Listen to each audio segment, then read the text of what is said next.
Student, this is Pankaj Dhaman, faculty member of SBS Law College, Sri Ganganagar. Now, today we are going to start our next subject after the completion of subject jurisprudence. We are going to study the next subject, that is IPC, Indian Penal Code. बहुत ही important subject.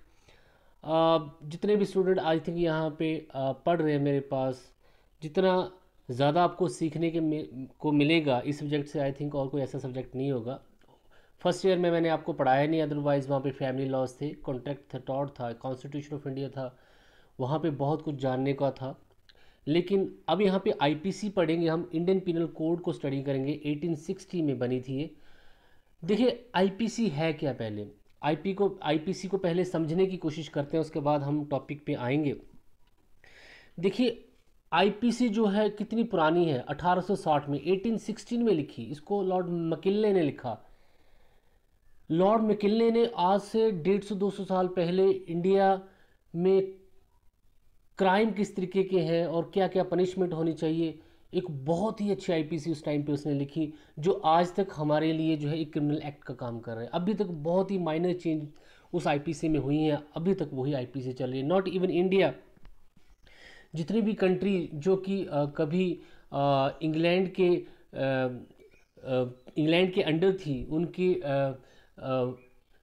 Common जो उनका communalism था उसके under थी, सभी जो है कहीं कहीं ना कहीं आईपीसी को ही, ये जो क्रिमिनल कोड जो इंग्लैंड ने बनाया, मैकले ने बनाया, उसी को यूज़ करते हैं। चाहे बांग्लादेश हो, पाकिस्तान हो, अफ़गानिस्तान हो, या वेरियस कंट्रीज़ हो जहाँ पे ब्रिटिश रूल रहा है, ऑस्ट्रेलिया या फिर न्यूजीलैंड या फिर कनाडा, आप कहीं पे भी चले जाइए, वहाँ पे इस आईपीसी की झलक आपको देखने की मिल जाएगी। तो आईपीसी जो है इंडियन पर्सपेक्टिव से लिखी गई थी पहली बार, और ये लॉ किससे रिलेटेड है, क्राइम से रिलेटेड है, ये आपको याद रखना है।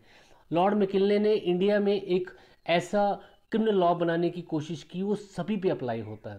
आपने फैमिली लॉ पढ़े, आपने टॉर्ट पढ़ा, आपने कॉन्ट्रैक्ट्स एक्ट पढ़े, लेकिन वो सारे सिविल लॉ थे, और सिविल लॉज में सभी के अपने वहाँ पे लाइबिलिटी जो है on the basis of contract, on the basis of negligence, on the basis of personal matter he decide होती थी।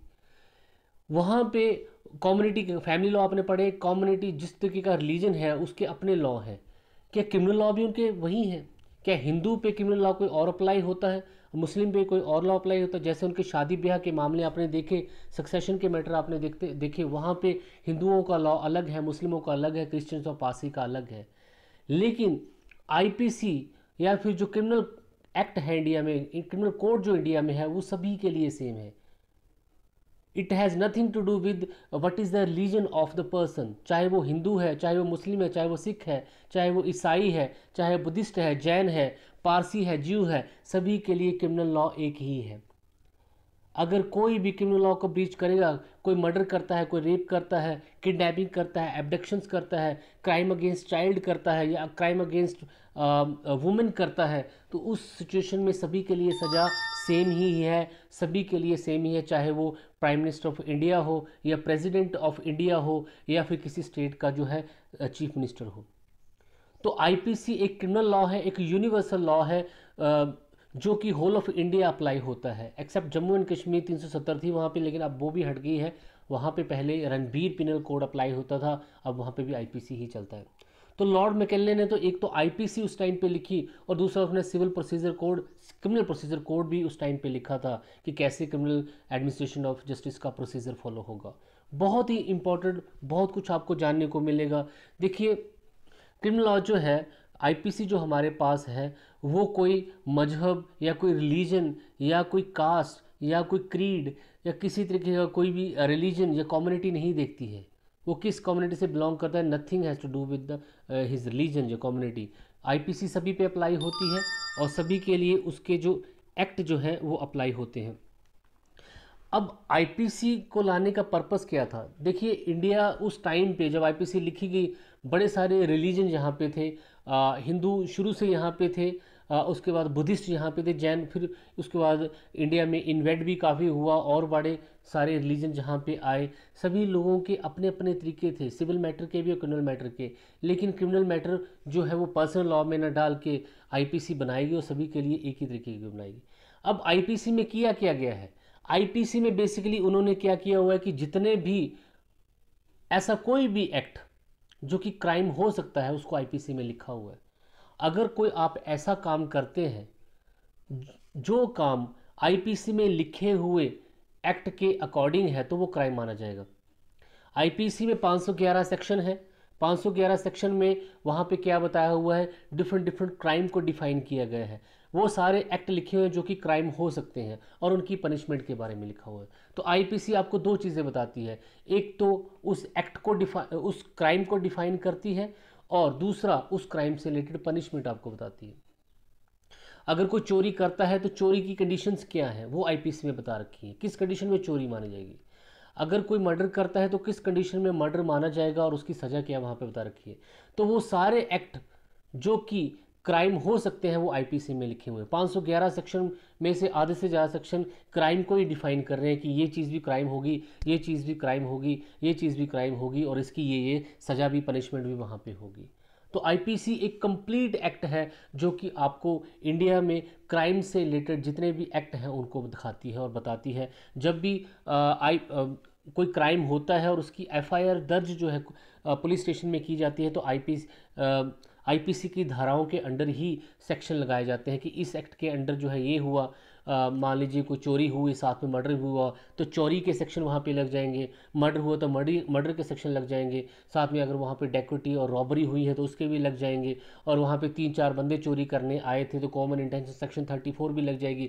इस तरीके से जो जो भी ऑफेंस आईपीसी में क्राइम बताए गए हैं, जो जो एक्ट जो है आईपीसी के अंडर क्राइम बताए गए हैं, अगर उस सिचुएशन में होते हैं वो सारे लगाए जाएंगे और उनकी सजाएं भी लिखी हुई हैं। फिर कंबाइंड सज़ा जो है उन पर्सन या पर्सन्स को दी जाएगी। तो आईपीसी है यहाँ पे। आई थिंक आपको ये थोड़ी सी इसकी बैक हिस्ट्री जो समझ में आई होगी। तो आपने यहाँ पे पढ़ने हैं different kind of act which is considered and punishable under the IPC. जो आईपीसी के अंडर जो है वो सारे एक्ट जो कि क्राइम माने गए हैं उन क्राइम्स को हम यहाँ पे माने। कोई ही ऐसी चीज़ होगी जो आईपीसी में कवर नहीं है। अब जो कि भी देखिए, अगर आपको गलत काम करते हैं और आईपीसी में उसको क्राइम लिखा हुआ है तो वो क्राइम माना जाएगा। ऐसा भी हो सकता है कि जो आपने काम किया है वो हीनियस तो है, वो गलत तो है, लेकिन आईपीसी के अंडर कवर नहीं होता है तो आप उसके लिए सज़ा के हकदार भी नहीं हैं, आपको सज़ा भी नहीं होगी, पनिशमेंट भी नहीं होगी। लेकिन ऐसा बहुत कम बार हुआ है कि ऐसा कोई पॉइंट छूट गया हो, ऐसा कोई एक्ट वहाँ पे लिखने से छूट गया हो जो आईपीसी की नज़र में क्राइम ना हो। तो आईपीसी यहाँ पे 1860 के हम पढ़ेंगे। तो फर्स्ट क्वेश्चन हमारे पास यहाँ पे ये है कि ये what is the various stages of crime. Crime जब होता है तो उसके डिफरेंट डिफरेंट स्टेजेस, क्राइम एक ही बार में नहीं, उसमें बड़े सारे एंगल्स होते हैं, बड़े सारे एलिमेंट होते हैं। जब कोई क्राइम किया जाता है, कोई अपराध किया जाता है तो उसमें बड़ी सारी स्टेजेस होती हैं, उन्हीं स्टेजेस को आपने डिफाइन करना है। इसके अलावा an accuse is not liable, ये जितने भी यहाँ पे आपसे क्वेश्चन पूछे गए हैं इनका समाधान आपको तब मिल जाएगा जब आप इस पूरे क्वेश्चन को पढ़ लेंगे। तो यहाँ पे आपने देखा है कि different stages of crime, commission of crime, जो जब क्राइम होता है तो उसके पीछे बड़े सारे फैक्टर काम कर रहे होते हैं। सबसे पहले वहाँ पे क्या होता है, उसके बाद वहाँ पे क्या होता है, इनको हम पढ़ेंगे। देखिए, क्राइम मीन्स, मैंने आपको पहले ही बताया क्राइम क्या होता है। पहले तो आपको क्राइम को समझाना है कि व्हाट इज़ क्राइम। तो क्राइम की डेफिनेशन यहाँ पे देखिए क्या लिखी हुई है, an act which is punishable under Indian penal code और अंडर द स्पेशल और local law as a defined.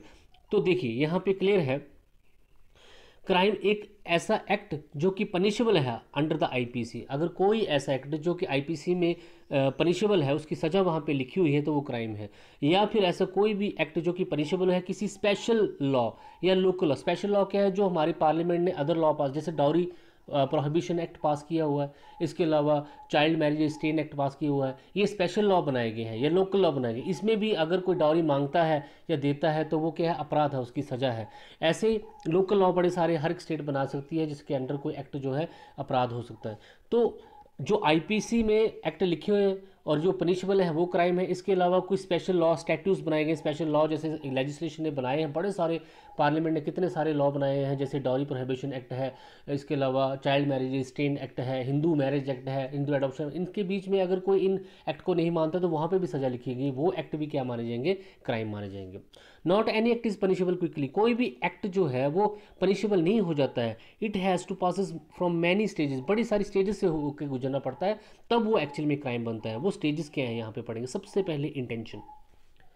The first stage of crime is intention, not any act is done without intention, every work has feeling in the heart of the man, it is called intention. देखिए आप सोचिए ज़रा कि जब भी आप crime करते हैं तो आप सीधा किसी को मार देते हैं, आपके दिमाग में पहले होती है इंटेंशन, आपकी सोच होती है कि मैं उसको मारूंगा।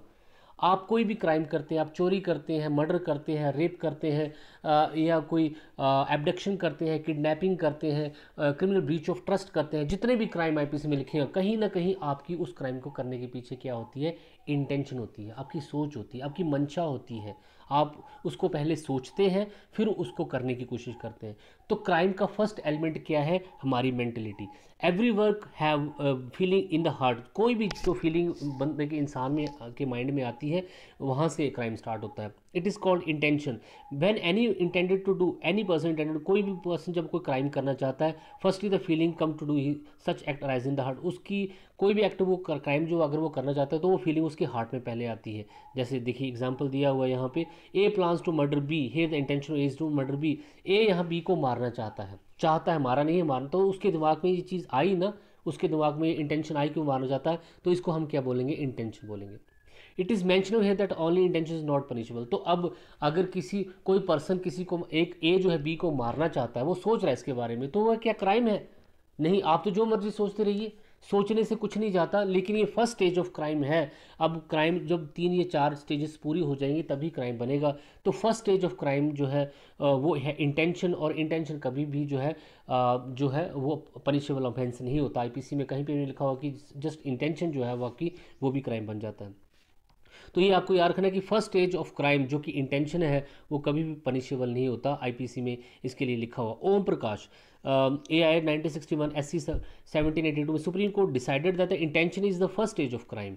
इंटेंशन क्या है, फर्स्ट स्टेज ऑफ क्राइम है।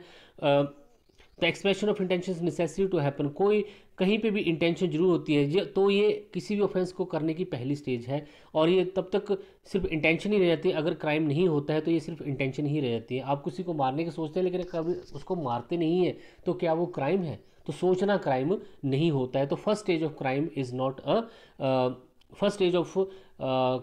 Not a punishable offence. Second है एक्सेप्शन भी है, ये याद रखना आपको कि इसका एक अपवाद है। आईपीसी में सेक्शन 120 ए और बी में एक खास बात लिखी हुई है, और वो क्या है, it has been exception under the Indian penal code 1816 section 120 A and 120 B, criminal conspiracy is a considered punishable offence.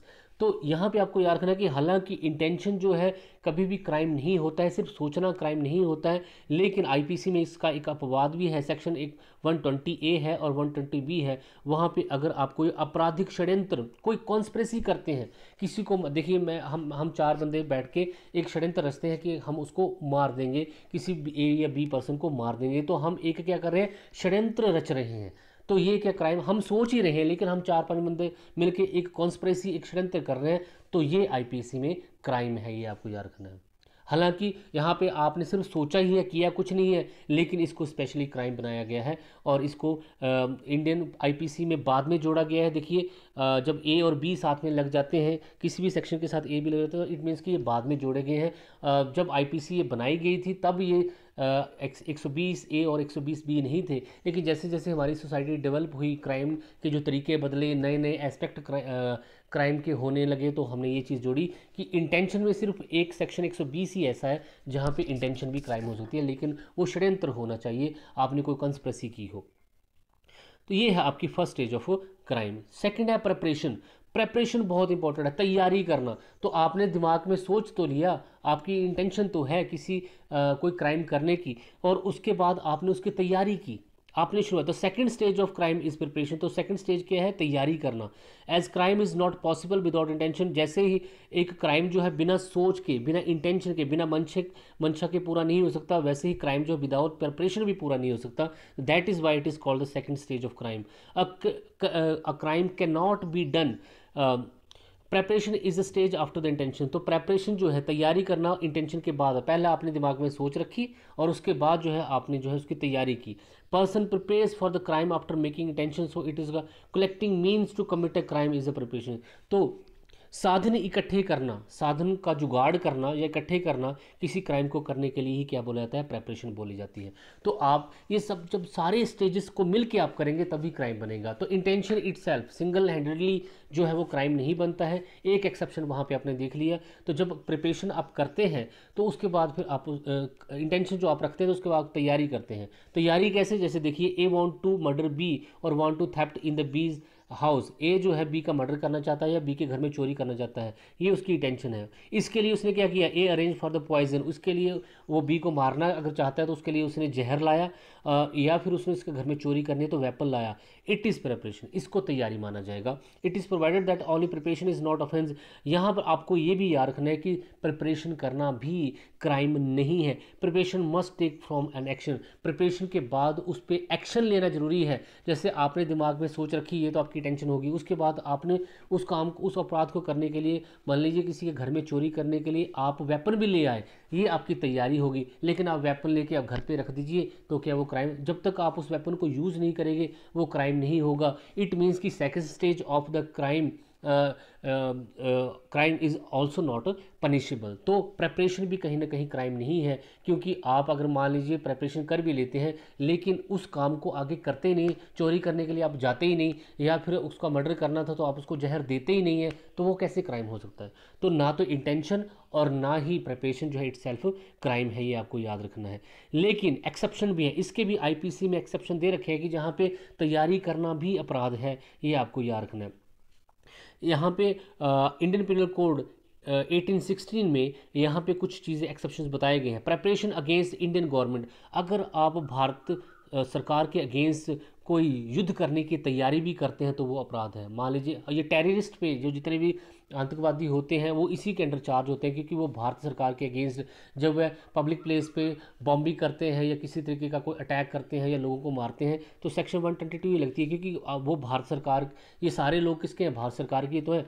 तो अगर आप भारत सरकार के अगेंस्ट कोई प्रिपरेशन, आपने सिर्फ तैयारी की, आप एक घर में थे और वहाँ पे बॉम्ब बनाने की कोशिश कर रहे लेकिन बॉम्ब आपने बनाया, कभी भी फेंका नहीं, तो वो प्रिपरेशन अगर भारतीय सरकार के अगेंस्ट है 122 में वो अपराध है, चाहे वो तैयारी ही क्यों ना।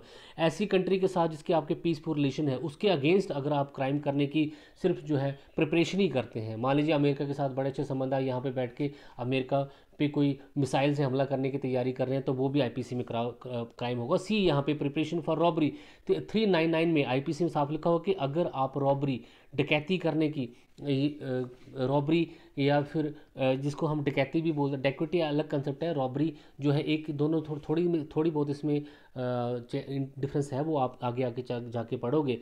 तो अगर आप रॉबरी करने की कोशिश भी करते हैं, 3 4 5 बंदे, जब 4 बंदे जो है किसी घर में घुस के एक तो उस बंदे को मार भी देते हैं और वहाँ से सब कुछ लूट के ले जाते हैं, तो वो रॉबरी है। तो अब रॉबरी करने की, आपने रॉबरी की नहीं लेकिन रॉबरी की तैयारी भी कर रहे हैं तो वो भी क्राइम है। तो आईपीसी में कुछ एक्सेप्शन दिए गए हैं जहाँ पे प्रिपरेशन भी क्राइम है। इन 3 ही सेक्शंस में जो है प्रिपरेशन भी क्राइम होता है, अदरवाइज प्रिपरेशन जो है क्राइम नहीं होता है। State of UP Om Prakash के केसेस में ये बोला गया, it was has that the object of such preparation must be dacoity, और यहाँ पे ये भी बोला गया है it was decided that making gang और डेक्यूटीज प्रिपरेशन, अगर आप गैंग बनाते हैं डेक्यूटी के लिए या रॉबरी के लिए तो वो पनिशेबल ऑफेंस होगा। ये 3 एक्सेप्शंस में अगर प्रिपरेशन भी क्या माना जाएगा, क्राइम ही माना जाएगा। उसके बाद अटेम्प्ट, अब तीसरा बहुत इंपॉर्टेंट, एक तो आपकी इंटेंशन थी, आपने इंटेंशन आपने माइंड में रखी, उस इंटेंशन के लिए आपने तैयारी भी की, प्रिपरेशन भी की, और अब आप अटेम्प्ट करने की कोशिश करते हैं। अगर आप किसी को मारना चाहो तो आपने उसके जहर उसके दूध में मिला दिया, या उसके घर में चोरी करना चाहते तो रात उसके घर में घुस गई, ये हो गया अटेम्प्ट। लेकिन अटेम्प्ट में और क्राइम करने में भी फ़र्क है, ये यार की। अटेम्प्ट, आप उसको मारना चाहते थे, आपने उसके गिलास में दूध डाल दिया लेकिन वो उसने पिया नहीं, तो वो क्या ही अपराध है, क्योंकि वो मरा नहीं जो आप चाहते थे, लेकिन आपने अटेम्प्ट तो किया, आपने कोशिश तो की उसको मारने की, इसलिए अटेम्प्ट जो है वो क्राइम होता है। Not intention, not preparation, but attempt is crime, ये आपको याद रखना है। तो यहाँ पे पढ़ सकते हैं, attempt is the third stage of crime, it is an important stage and considerable punishable, ये जो है पनिशेबल ऑफेंस माना जाता है। It is attempt carries crime into the completion, ये जो है अटेम्प्ट ही जो किसी क्राइम को कंप्लीट करता है। देखिए Aman Kumar versus state of Haryana के केसेस में सुप्रीम कोर्ट ने ये डिफाइन किया था कि अटेम्प्ट मीन्स एक्ट, अटेम्प्ट का मतलब यहाँ पे एक्ट ही है, जब आप उसको कुछ करने की कोशिश कर रहे हैं तो वो क्या है, एक्ट है। विच इफ़ नॉट प्रिवेंटेड, अगर आप उस अटेम्प्ट को नहीं रोकेंगे तो वो क्राइम हो जाएगा। अगर वो उसके दूध में जहर मिलाने की कोशिश उसने डाल दिया था और अगर वो ग्लास आप नहीं हटाते, अगर वो पी लेता तो वो क्राइम हो जाता। It means if not prevented would have resulted in the full consumption of the attempt. तो इसलिए अटेम्प्ट को जो है क्राइम माना गया है। चाहे वो अटेम्प्ट आपका सक्सेस हो या ना हो, कोई फर्क नहीं पड़ता, लेकिन जब आप अटेम्प्ट कर देते हैं तो वो क्राइम है। In the Abhyanand versus state of year 1961 ऐसी कि सुप्रीम कोर्ट ने ये डिसाइड किया अटेम्प्ट स्टार्ट आफ्टर अटेम्प्ट जो होता है after the completion of preparation और होता है, और नेक्स्ट स्टेप है प्रिपरेशन का, ये आपको याद रखना है। इसके अलावा state in the state of Maharashtra वसी राजेंद्र जमवाल गांधी केसेस में, अगर ये बहुत ही देखिए आईपीसी में भी आपके पास ऐसे बड़ी सारी चीज़ें आएंगी जहाँ पे आपको अपना माइंड ओपन रखना है। स्पेशल जो वुमेन यहाँ पे पढ़ रही हैं, क्योंकि आईपीसी में बड़े सारे सेक्सुअल क्राइम भी होंगे, तो ये आपको थोड़ा सा ध्यान रखना है। मेरा काम है आपको पढ़ाना, और ताकि आपका कोई भी कंसेप्ट रह ना जाए, और ये आपको भी समझना पड़ेगा। ब्रशिंग द फिलॉज माल organ of the generation of the worm, अगर 12 साल की लड़की के पेट के ऊपर अगर अपना प्राइवेट सेक्स पार्ट जो है वो ब्रश किया जाता है, रब किया जाता है, तो वो अटेम्प्ट ऑफ रेप माना जाएगा। ऐसे ही हालांकि यहाँ पे रेप नहीं हुआ है, पेनिट्रेशन नहीं हुआ है, उसके बावजूद भी ऐसी सिचुएशन में इसको रेप ही माना जाएगा, अटेम्प्ट ऑफ रेप का चार्ज उस पर लग जाएगा। मदन लाल से state of Jammu and Kashmir है 1999 इसी के केसेस में, इसमें भी यही बोला गया था कि गर्ल चाइल्ड के वॉर्म में जो है अगर प्राइवेट पार्ट को जो है रब किया जाता है तो फिर इसको जो है रेप ही माना जाएगा। इसके अलावा आईपीसी में कुछ अलग से बहुत सारे जो है पॉइंट वहाँ पे बताए गए हैं, जो कि सेपरेटली जो है क्या है वहाँ पे अटेम्प्ट जो है क्राइम माने जाते हैं। अगर आप इंडियन गवर्नमेंट के अगेंस्ट फाइट स्टार्ट करने का अटेम्प्ट करते हैं 121 में, ये भी क्राइम है। अगर किसी को पनिशमेंट से बचाने के लिए कोई गिफ्ट ऑब्टेन करते हैं तो वो भी क्या है क्राइम माना जाएगा, अटेम्प्ट है यहाँ पे। किसी को एक्साइट करते हैं कुछ एक्सेप्ट करने के लिए 239 में, ये भी क्राइम है। अटेम्प्ट टू मर्डर, किसी को मारने का मर्डर करने का अटेम्प्ट करते हैं 307 में, ये भी क्राइम है। Attempt to killing human care, अगर किसी इंसान को मारने की कोशिश, क्राइमफुली मारने की कोशिश करते हैं 308 में, ये भी सुसाइड करने की कोशिश कर, इसके ऊपर बहुत ज़्यादा चर्चा होगी बाद में। 309 में सुसाइड, अपने आप को मारने की कोशिश करते हैं, तो ये भी क्राइम है।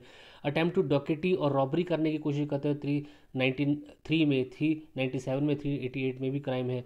घर में घुस के रात को किसी को मारने की कोशिश करते हैं 460 में, ये भी क्राइम है।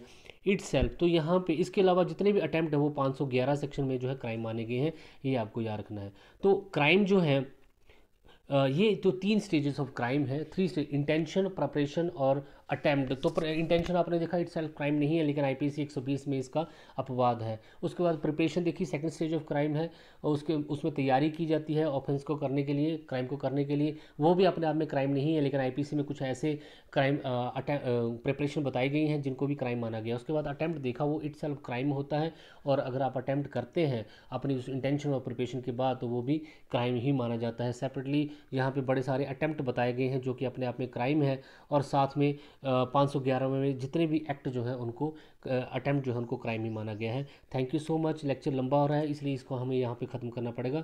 इसको हम बाकी जो थोड़ा रह गया है उसको हम सेकंड लेक्चर में देख लेंगे। Thank you so much.